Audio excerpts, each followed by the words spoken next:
Hi betting experts, on Friday the 9th of December we're off to Cheltenham, the start of the two-day December meeting. Some cracking racing in prospect. Has to be said, the weather forecast doesn't look wonderful, but let's hope that they beat the frost. The ground good at the time of recording, but I'd imagine it's going to be pretty tight and the field sizes are small as a result.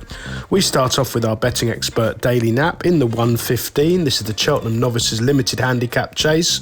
3 mile, 1 furlong and 56 yards, a class 3 for 4-year-olds and upwards.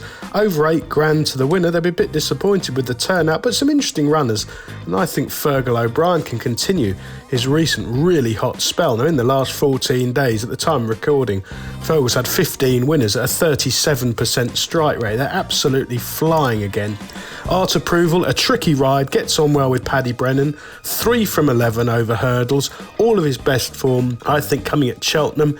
He won a 20-runner handicap hurdle here back in November 2021. Held his form afterwards. He's returned from 5 months off with a couple of runs in small fields this season so far, not seen to best effect behind Press Your Luck at Chepstow, and then I thought running really well at Aintree when third behind the prolific Kinondo Cueto. He's open to a bit more improvement. He's a sound jumper. He needs decent ground. That's the key to him.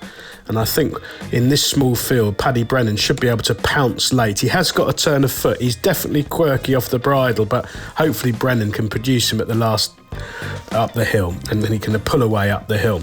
Our betting expert value angle selection runs in the 1:50. This is the CF Roberts Electrical and Mechanical Services Mares Handicap Chase. 2 mile, 4 and 127 yards, a class 3 for 4-year-olds and upwards. Again, over £8,000 to the winner. An interesting field of progressive mares.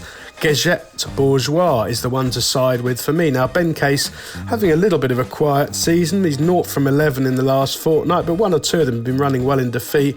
And this mare ran an absolute blinder after 212 days off in a small field at Uttoxeter, jumping soundly under a patient ride from Brian Carver, but rather allowing the winner, Eureka Creek, first run from the front in a tactical contest.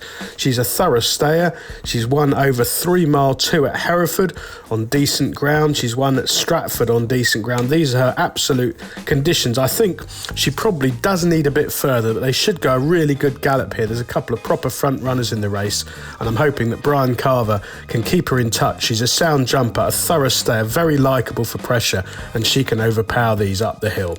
Best of luck on Friday, betting experts.